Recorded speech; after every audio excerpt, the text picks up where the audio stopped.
drug dogs are trained to detect marijuana. Now that it's legal, these poor dogs can't unlearn what their nose knows. So it's absolutely a detriment to train a dog in marijuana. Who is running the show in the state Senate? After the questionable firing of a nonpartisan administrator, Democrats won't tell us who's in charge.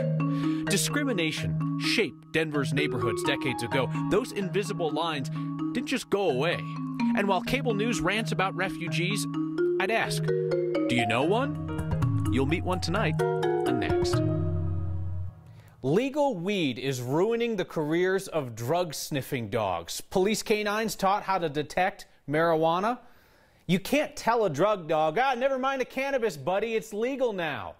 So some of these dogs, trained and paid for by tax dollars, are now being forced into early retirement. Our Noel Brennan has the story. Here. Good boys. The new guy is always eager to work. Some police dog, huh? That's Rudy. I know. A 3-year-old pup partnered with Arvada police officer Brian Loss. Good boys, I got it. Rudy's trained in the detection of cocaine, heroin, methamphetamine, and MDMA. Rudy's a new dog who never learned an old trick. And he is proofed off with marijuana, so if he smells marijuana, he doesn't care about it. The last dog who did, so this is Beaker, was coaxed into early retirement. He's a little cross-eyed, so he's named after the Muppet that was a little cross-eyed, the little scientist in the Muppets. Beaker's pot-sniffing skills were impressive. That's him in the retired life. But irrelevant in a state where weed is legal. So it's absolutely a detriment to train a dog in marijuana. And it's complicated police searches. Do we want to have probable cause established just by a dog sniff of a vehicle that may only contain marijuana, legal under state law but illegal under federal law? Colorado's High Court will soon review a decision that says cops using pot-sniffing dogs like Beaker need a stronger reason to search a car. And if he's not reliable, we can't get a probable cause for us to search the car. And that is the key thing that these dogs are for. Hiring the new guy isn't cheap. Most of those dogs are anywhere from $5,000 to $10,000 alone, and that's without training. If you get one that's fully trained, you're looking $10,000 to $15,000. The price of avoiding early retirement. Good boys. For Next. All right, good job. I'm Noel Brennan. You're good. Come on. So now, illegal marijuana, the black market, that's still a big problem in Colorado. But those investigations are often handled by federal agencies, and the feds' dogs still have a real good nose for the devil's weed as well. There's one final option for the 125 dogs taken out of service in Colorado in the past 2 years. Some of them have found new work in states where marijuana is still illegal. Half of all Coloradans now live in areas that are considered to be at risk for wildfires. Half. It's a new assessment from the State Forest Service. Numbers have shot up over the last 5 years. So 2012 was the last time that this particular map was updated. And since then, the State Forest Service says the number of Coloradans at risk of wildfires has gone up nearly 50%. We're now talking 2.9 million people. So what happened? Well, a lot of things. Changes in population, changes in infrastructure and development, changes in vegetation and the weather.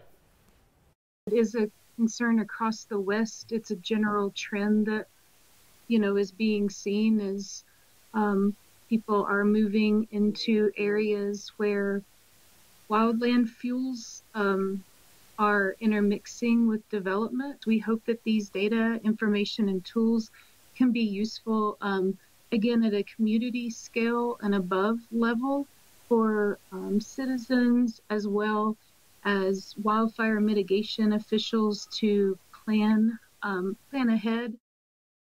It begins with literally knowing where you are on the map. You can type in any address on that map to find out the wildfire risk in your area. You can find that link on the Next Facebook page. Democrats who have taken control of the state legislature are itching to make some changes, but it looks like their first big change might have been illegal, and they do not want to talk to us about it. The Senate Democrat spokesman would only say no comment when I asked about what appears to be a mess of their own making. So the state legislature has this nonpartisan staff that keeps things running. They're non-political people, administrators. Effie Amin was the highest-ranking nonpartisan administrator for the state Senate. Republicans there say she was fired by the incoming Democratic leadership on the day before Thanksgiving. The legislature's legal counsel agreed with Republicans that only a vote of the full Senate can hire or fire her, not just one person. So who now is running the Senate, running the nonpartisan staff who need to prepare for the upcoming legislative session? I have absolutely no idea. The Senate Democrats who are in charge would only again tell me no comment. Yesterday marked 2 years since State Trooper Cody Donahue was killed in the line of duty. 2 years. A lot has happened since then. Trooper Cody Donahue came to I-25 near Toma Road that night to handle a minor traffic crash when he was struck and killed. State legislators came together in 2017 to pass the Move Over for Cody Act, tougher penalties against drivers who don't move over for first responders. Donahue's daughters came to the Capitol this year as the legislature extended insurance benefits for the families of fallen officers. Prosecutors came to court in Douglas County looking to convict the driver accused of hitting the trooper. It didn't happen. There was a mistrial in the case against No Gamas Ruiz. First responders came to the state's first ever traffic incident center, and they will keep coming to train on the safest way to handle roadside work, the mundane yet dangerous yet essential task that Trooper Cody Donahue was doing on the night that he died.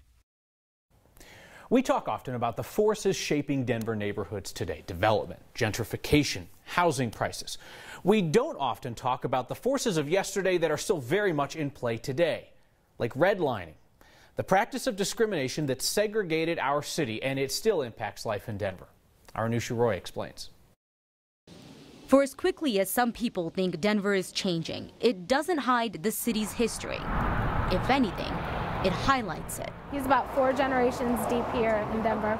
Standing in 5 Points, where the new collides with the old, Jacqueline Clemens talks about her husband's family. He grew up in the Park Hill area.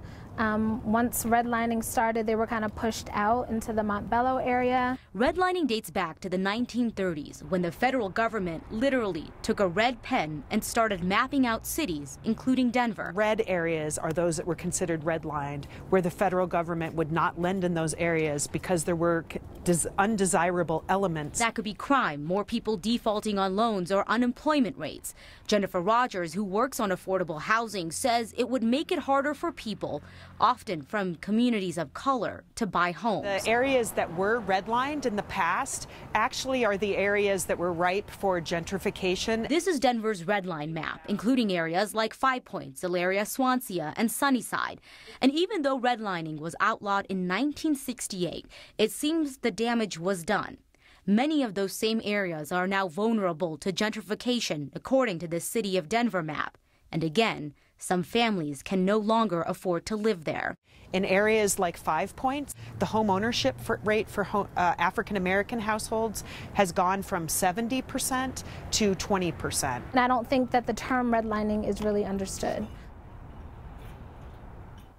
So to help with that, there is now an exhibit at the Blair Caldwell Library in the 5 Points neighborhood. When it's not just about learning about redlining, it's so that people can share their stories as well as suggestions of what they think will actually help within their own neighborhood. So they're kind of harvesting ideas from all of these areas that are highlighted on these maps for their ideas about what they think could help with affordable housing. Yeah, it's tempting to think that history started whenever we showed up in a particular place, but today's problems are yesterday's problems and so forth. And they're all kind of building on top of each other over the years. All right, very interesting. Anusha, thank you. We are getting some feedback on Governor-elect Jared Polis recently telling us that he is not going to live at the governor's mansion. Are you and your family going to move into the governor's mansion? We don't currently plan on moving there, but we'll certainly take a look at that. And I'm sure I'll be spending some nights there during legislative session. An ex-viewer named Larry Steele was curious whether the Betcher family's gift of that mansion to the state requires that the governor live there. In a word, no. The governor of Colorado was not required to live in the governor's mansion, which was given to the state by the Betcher family in 1958. In 1960, Governor McNichols was the first to live there, and the only part-time residents since then were Governor Owens and Governor Hickenlooper. All the governors have lived here at least part-time and some also full-time, and that is in keeping with a nationwide trend of governors actually not living full-time at residences due to them opening up more and more to public use and community use. With Governor-elect Polis's plans to live there less than any of his predecessors, just a few nights here and there during the legislative session, the public might get more use than ever out of the mansion that's also known as Colorado's home. What I like, the community, the people here. The people here, they will stay. What do refugees bring to Colorado? Well, beautiful art for one. And at least one store here in our state is pandering to transplants. That's next. Those triceps popping. Fitness is everything. I know, my biceps. To Angela Marquez. She squeezes in a workout every day And always makes time for a gym pic. Post at PR Fitness Studio, which is posted to Instagram in no time. You'll see a lot of workout pictures here. She isn't showing off. This was also my cancer anniversary. She's sharing survival. I also look at it as I'm alive, because that was 11 years ago that day. The day Angela learned she had cervical cancer. Doctors removed lymph nodes in her pelvis to save her life. I survived cancer. I beat cancer.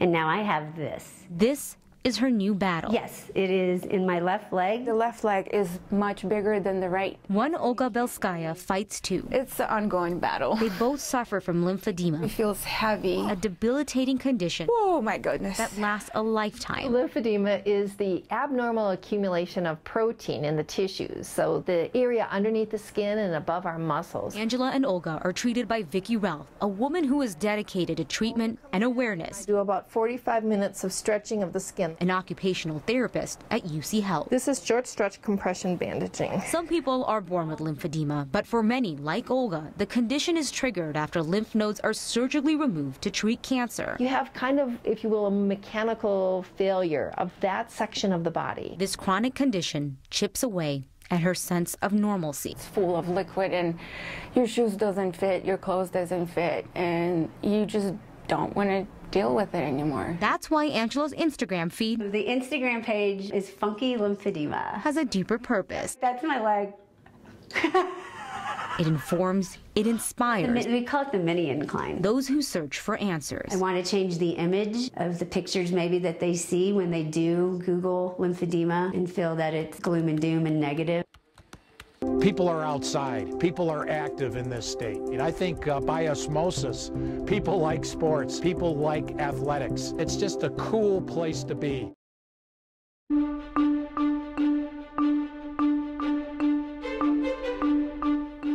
The super fun pattern of 60 degrees in the middle of the week and then snow by the weekend. Well, it's back again this upcoming weekend. High pressure in play right where we are, and we'll see temperatures above average for the next few days. Little snow coming into the high country midweek, but the cold will hold off when you know it until Saturday. Still near 40 degrees outside the studios this hour. Winds are light, but that may be changing as a California storm heads toward Colorado. Piece of energy coming in Wednesday, and then a second storm, a colder storm, heading in here over the weekend. Tonight, smooth sailing, no issues. High clouds and 24. Tomorrow with sunshine, temperatures will climb close to 60.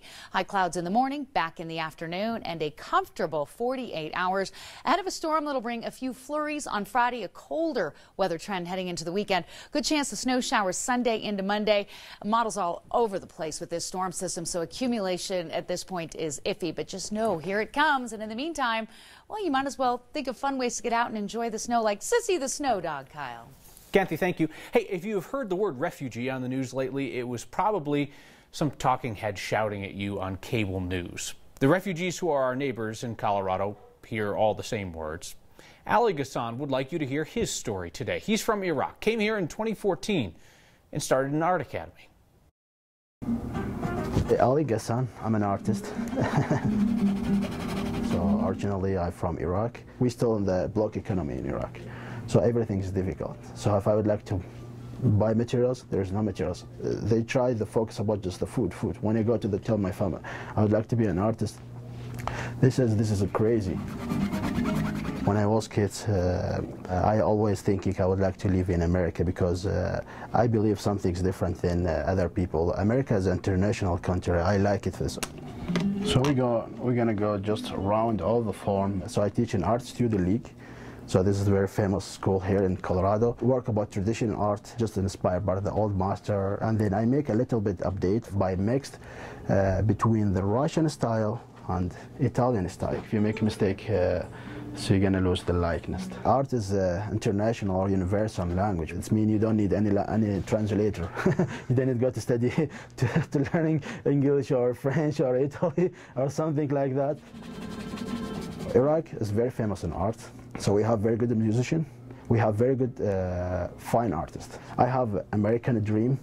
So I like to build my life here. Also, I would like to share my knowledge to build the community, especially with what I have from my specialty. We have same feeling, we have same vision. I know that sometimes we different by race, what you raise, maybe you can get different vision, but we're still human. When I came to America, I don't feel I'm a strange person. I feel I'm an American person. So hopefully very soon I will be American. Art is a great beauty, a beauty effect for your soul. Ali Ghassan sharing his story through the lens of our photojournalist Byron Reed. Ali told us he's planning to apply for that U.S. citizenship next year. You know what we're thankful for this holiday season? We're thankful that you guys have decided to keep our You've Crossed a Line segment alive with a stack of daily photos. This driver crossed lines and personal boundaries. That is too close, my friend. Next viewer named Chad owns the green Jeep it left, parked outside Edwards Meats in Wheat Ridge when this happened. Driver of the white Jeep came so close, Chad thought he'd hit him, but then he says they're separated by just a hair. So it's street legal and not right. Keep the photos coming. Email next@9news.com or get our attention with the hashtag HeyNext. The worst part about the Broncos winning is now the coach might not get fired. Might not. And the best set of hands at Coors Field has suddenly gone missing. The Rockies do not want to talk about this. Next. You know, it looks like on the very top. If life was like a t-shirt, You'll want to just wipe it so you can get a clean start. the one for David Wyatt would be made out of 100% guilt. I could be so much further in life right now if I didn't let, you know, my addiction to alcohol get the best of me.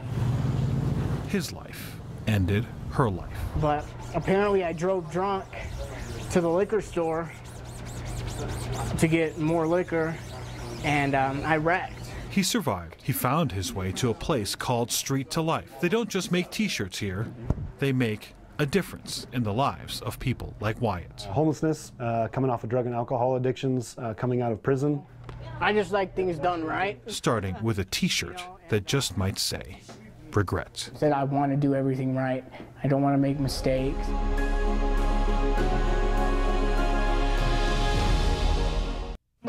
Okay, now you ready? Now, just like I showed you. Yeah. Now push in the clutch and gently shift it in the first gear. I remember, Okay, that was good. Oh,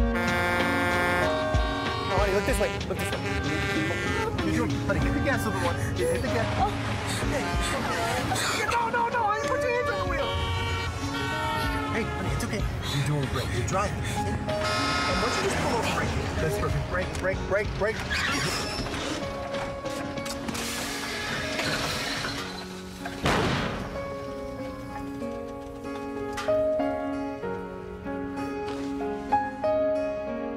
Thank you, Dad.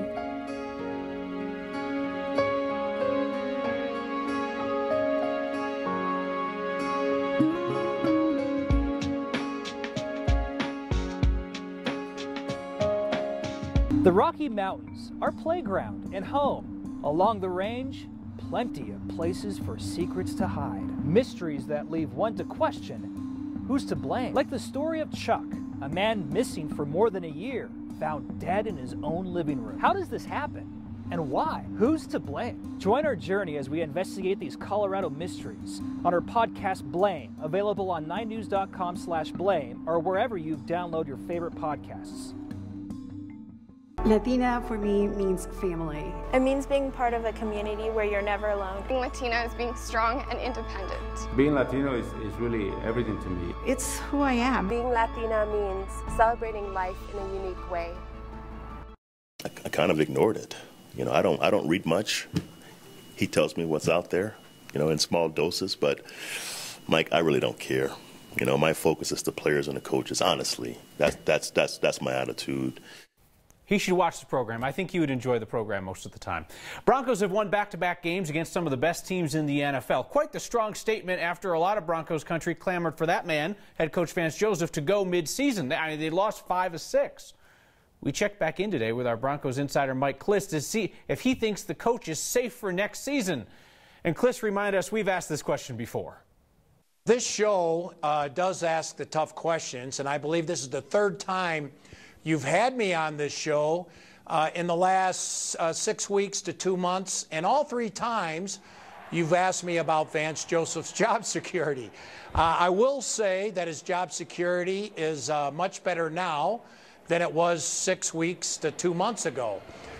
He is rallying the troops, beating two real good teams, and putting the Broncos in the playoffs has strengthened Vance Joseph's position. Is there a magic number? You know, 8 wins, I think, is the minimum. I think 8 wins, he's got a real good chance of coming back. If they make the playoffs, he does come back. He's weathered the storm pretty well, because I don't think too many people in this town were big fans of his a few weeks ago. And now he's got this team playing hard and got this team playing real well. But there's still a long way to go. This season could break in the next 5 weeks, or it could be one of the more surprising comebacks of all time. If you are shopping for a Chicago transplant who now lives in Colorado, we have found you the perfect gift, a Barranco's hat. I had to look twice at this. This is fantastic. Our viewer Betsy says her son Logan found it at the Target in Parker. The store says that nobody told them about the mix-up, so they're not sure how it ended up on their shelf or how it exited. Our next question comes from a viewer named Dan Bailey, who asked, "Hey Kyle, does time stop at Coors Field during winter, or is the clock just being repaired?" Well, that giant clock on the outside of the stadium, it's missing its hands. There's probably a really interesting story behind this, but we won't be getting it from the Rockies. Their PR department threw us a brushback pitch as if we were asking about a player's secret injury or something. I mean, it's just a stupid clock. And they send us this PR sounding statement. Can we get the music, please, for the PR sounding statements? We have a number of construction projects going on around the ballpark right now. And the outside of the ballpark, you probably have noticed in the west lot, being repaired as we prepare for the next season. So we write back and we're like, no, the clock, man, the clock is missing its hands and people are curious about it. And they send us back another PR statement. Oh, thanks again. No, this is just normal stuff going on around the ballpark right now. Okay, it's totally not normal stuff. They've sent us 2 PR statements by now, and if they think we're going to give up, they don't understand this program or how much free time we have. Dogs and bikes, just a few of Coloradans' favorite things coming together over the weekend to make the most Colorado thing we have seen in quite some time. That's next.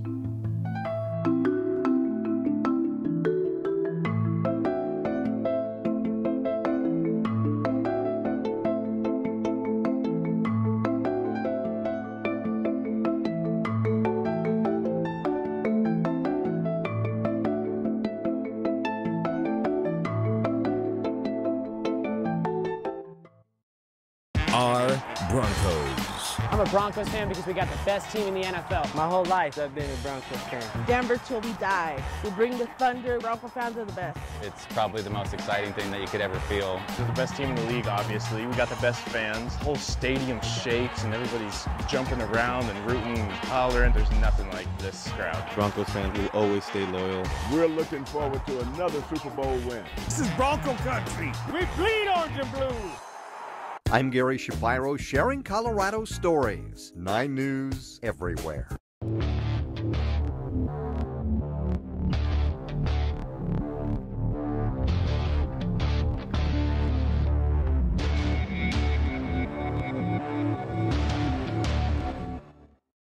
Okay, no problem. Everybody follow me. Get ready for a gnarly ride. This dude rips. I'm Jacques Houot. They call me Frenchie. I am 41 years old, each leg, equal 82. 82 years old, Jacques keeps moving. Sure, he can ride, but his charisma is what got the attention of Carbondale filmmaker Michelle Smith. Oh, I love Michelle. Too bad she's married. 5 Point Film Festival's Night of Stoke is the kind of evening you rock chacos instead of heels. Jacques, the love of your life. Michelle, and Jacques' new friend are in the house for a screening of Michelle's film, The Frenchie, a tale too big for one person to tell. You know, you meet somebody like that, and it's like, I'm not afraid to get old. For that, I'm glad I motivate people to keep moving.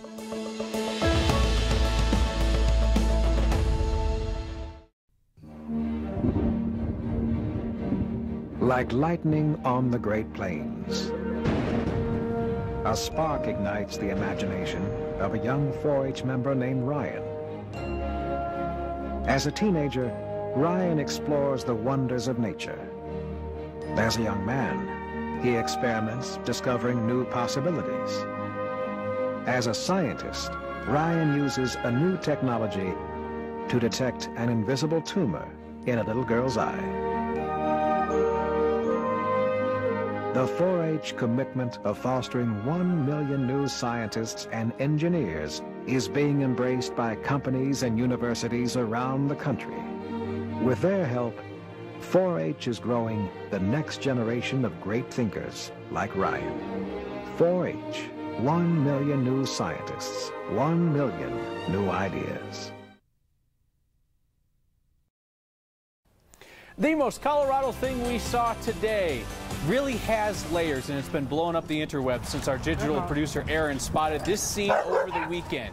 It's a guy at one of downtown Denver's dog parks with his 3 dogs. He yells their names at the dog park when it's time to go. They come running, and they jump up into these little bike trailers that he has, and he like harnesses them into the bike trailers, and all the bike trailers are hooked to his bike, and then he cycles off in true Colorado style. Also, the big dogs are Harvey and Moose, and the little one in back is Charlie, and the Yorkie up front is Rafa.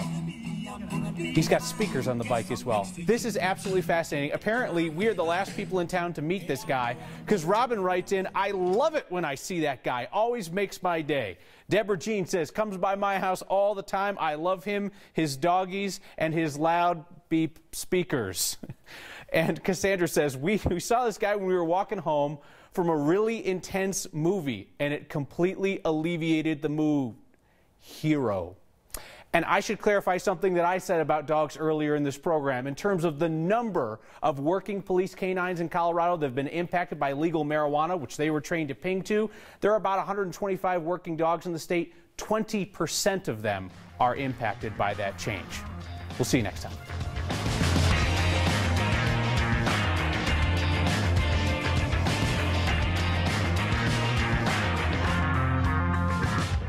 Subscribe to the Next YouTube channel for the best of Next and some other stuff.